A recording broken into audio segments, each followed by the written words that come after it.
ಯಾರು? ಅವ್ರು ಎಲ್ಲಿದ್ದಾರೆ? ಗುಡಿಸಲಲ್ಲಿದ್ದಾರಾ? ಬಾಡಿಗೆ ಮನೆಯಲ್ಲಿದ್ದಾರಾ? ನಮ್ಮ ಅಪ್ಪ ಅಮ್ಮ ಕೂಲಿ ಕೆಲಸ ಮಾಡ್ತಾ ಇದ್ದಾರಾ? ನಮ್ಮ ಅಪ್ಪ ಅಮ್ಮ ನನಗೋಸ್ಕರ ಕನಸು ಕಂಡಿದ್ದಾರಾ? ನಮ್ಮ ಅಪ್ಪ ಅಮ್ಮ ಊಟ ಮಾಡೋ ಮೊದಲು ನನಗೆ ಹೊಟ್ಟೆ ತುಂಬ ಊಟ ಹಾಕಿ ಮೊಸರು ಮಾತ್ರ ನನಗೆ ಕೊಟ್ಟು ಸಾರು ಊಟ ಮಾಡ್ತಾ ಇದ್ದಾರಾ?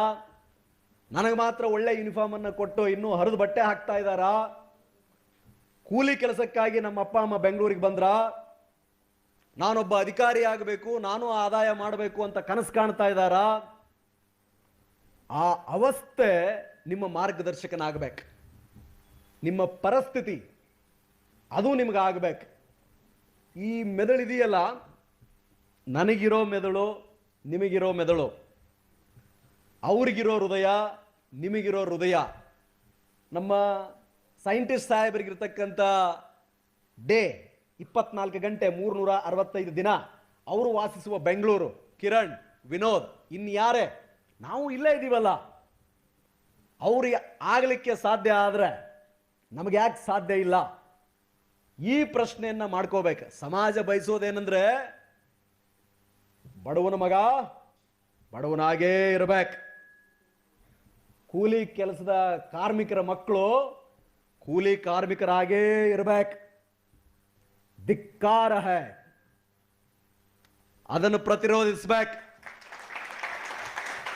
ಅವರು ಹೇಳಿದ ಹಾಗೆ ಇದು ಸ್ವತಂತ್ರ ಭಾರತ ಅಲ್ವೇ? 75 ವರ್ಷಗಳಾಯ್ತಲ್ಲ ಸ್ವಾತಂತ್ರ್ಯ ಸಿಕ್ಕು. 75 ವರ್ಷ ಆಯ್ತು ತಾನೆ? ನಹಿ ಜ್ಞಾನೇನ ಸದೃಶ್ಯಂ, ಜ್ಞಾನಕ್ಕಿಂತ ಮಿಗಿಲಾದದ್ದು ಇನ್ನೊಂದಿಲ್ಲ. ದುಡ್ಡೇ ದೊಡ್ಡಪ್ಪ, ವಿದ್ಯೆ ಅದರಪ್ಪ. ಈ ನಾಣ್ಣುಡಿಗಳೆಲ್ಲ ಸತ್ಯವಾದರೆ, ಶಿಕ್ಷಣ ಒಂದೇ, ವಿದ್ಯೆ ಒಂದೇ ಎಲ್ಲ ಸಾಮಾಜಿಕ ಪಿಡುಗುಗಳಿಗೂ ಪರಿಹಾರ ಎನ್ನುವುದಾದರೆ, ಜನತಾ ಪ್ಲಾಟು, ಗುಡಿಸಲು, ಪಕ್ಕಾ ಮನೆ ಆಗಬೇಕು. 1 ಎಕರೆ ಜಮೀನಿದ್ರು ನೀರಾವರಿ ಸ್ಟಾರ್ಟ್ ಆಗಬೇಕು. ಈ ವರ್ಷ 1 ಲಕ್ಷ ಆದಾಯ ಇದೆಯಾ? ಕಷ್ಟಪಟ್ಟು 2 ಲಕ್ಷ ಆದಾಯ ಬರಲಿಕ್ಕೆ ಏನ್ ಮಾಡಬೇಕೋ ಆ ಎಲ್ಲ ಕೆಲಸ ಕಾರ್ಯಗಳನ್ನು ಮಾಡಬೇಕು. ಸಿವಿಲ್ ಸರ್ವಿಸ್ ಪರೀಕ್ಷೆಗಳನ್ನು ಬರೆದು IAS IPS ಅಧಿಕಾರಿಗಳಾಗಬೇಕು. ಸರ್ಕಾರ ಕೊಟ್ಟ ಸವಲತ್ತುಗಳನ್ನು ಬಳಸ್ಕೊಂಡು ಬಡ ಕೂಲಿ ಕಾರ್ಮಿಕರನ್ನ ಅಥವಾ ಕಂಪೌಂಡರ್, ದವಾಖಾನೆಯಲ್ಲಿರ್ತಕ್ಕಂಥ ಕಂಪೌಂಡರ್ ಮಕ್ಕಳು ಒಳ್ಳೆ PG MBBS ಮಾಡಿ, ರೇಡಿಯಾಲಜಿಸ್ಟ್, ಅನೆಸ್ಥೆಸ್ಟ್ ಸ್ಪೆಷಲಿಸ್ಟ್ ಆಗಿ DNB ಮಾಡಿ, FRCS ಮಾಡಿ ವಾಪಸ್ ಬಂದ ಹಾಸ್ಪಿಟಲ್ಗಳನ್ನು ಕಟ್ಟಬೇಕು. ಬಡ ಗ್ರಾಮ ಪಂಚಾಯಿತಿ ಮೆಂಬರ್ಗಳ ಮಕ್ಕಳು ಪ್ರಭುತ್ವವನ್ನ, ಸಮಾಜದ ಓರೆಕೋರೆಗಳನ್ನು ತಿದ್ದಿ, ನಿಯಮಗಳನ್ನು ರೂಪಿಸಿ ಚಾಲ್ತಿ ಕೊಡ್ತಕ್ಕಂಥ ವ್ಯಕ್ತಿಗಳಾಗಬೇಕು. ಇದಲ್ವೇ ಪ್ರಜಾಪ್ರಭುತ್ವ? ಇದಲ್ವೇ ಜ್ಞಾನಾಧಾರಿತ ಸಮಾಜ? ಇದಲ್ವೇ ಸಾಧನೆಗೆ ಸಿಗುವ ಜಯ? ಇದನ್ನು ಮಾಡಬೇಕಾದ್ರೆ ಹೊಸ ಬಟ್ಟೆ ಹಾಕಿದರೆ ಅಣಕಿಸೋರು ಇರ್ತಾರೆ, ಒಳ್ಳೆ ಊಟ ಮಾಡ್ಲಿಕ್ಕೆ ಆರಂಭ ಮಾಡಿದ್ರೆ ಹೀಯಾಳಿಸೋರು ಇರ್ತಾರೆ. ಹಿಂಗಾದ 15 ವರ್ಷದ ಹಿಂದೆ ಏನೂ ಇಲ್ಲ ಅಂದಿದ್ದ ಗಾಡಿ ಮಾಡಿಬಿಟ್ನಲ್ಲ, ಇವು ಹೆಂಗಾದ? ಲೇಸ್ ಕಷ್ಟ, ಶ್ರಮ ಇದೆ ಅದರ ಹಿಂದೆ ಜತನ ಇದೆ, ಅದರ ಹಿಂದೆ ಒಂದು ತಪಸ್ಸಿದೆ, ಅದರ ಹಿಂದೆ ಒಂದು ಕನಸಿದೆ, ಅದರ ಹಿಂದೆ ಒಂದು ತಂಡ ಇದೆ, ಅದರ ಹಿಂದೆ ಬಹುದೊಡ್ಡ ದೈವಿಕ ದೇವರ ಆಶೀರ್ವಾದವಿದೆ.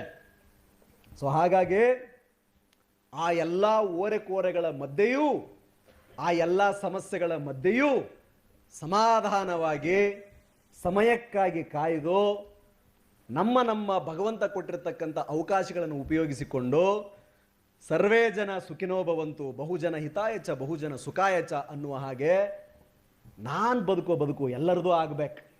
ನಾನು ಪಡೆದ ವಿದ್ಯೆ ಎಲ್ಲರಿಗೂ ಸಿಗಬೇಕು. ನಾನು ವಾಸಿಸುವ ಮನೆಯ ಥರ ಎಲ್ಲರೂ ಆ ಮನೆಗಳನ್ನು ಹಾಕಿಸುವಂತಾಗಬೇಕು. ನನಗೆ ಸಿಕ್ಕ ಗೌರವ, ಶ್ರಮಕ್ಕೆ ಸಿಕ್ಕ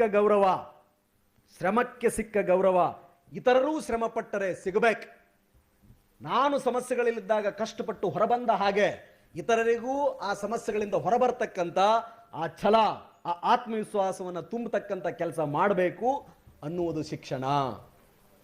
ದಟ್ ಈಸ್ ಶಿಕ್ಷಣ, ಅದು education. Education is a refuse in adversity and it should be an ornament in prosperity.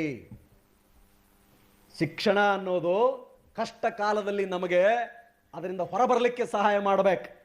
ಉಳ್ಳ ಕಾಲಕ್ಕೆ ಆಭರಣದಂತೆ ಅದು ಶೋಭಿಸಬೇಕು. ಅಂಥ ಶಿಕ್ಷಣವನ್ನು ಪಡೆಯಲಿಕ್ಕೆ ನಾವು ಶ್ರಮಿಸಬೇಕು. ಅಂಥ ಶಿಕ್ಷಣವನ್ನು ಹೊಂದಲಿಕ್ಕೆ ನಾವು ನಮ್ಮ ಜೀವನವನ್ನು ಸವೆಸಬೇಕು. ಅದರ ಜೊತೆಗೆ ಸಮಾಜದ ವಿವಿಧ ಒಂದು ಹಂತಕ್ಕೆ ಬಂದಾದ ಮೇಲೆ ನಾನೇ ಸರ್ವಸ್ವ, ಯಾರೂ ಉಳಿದಿಲ್ಲ ಹಂಗಂದವರು ಬಹುದೊಡ್ಡ ಉದಾಹರಣೆ ರಾಮ ಮತ್ತು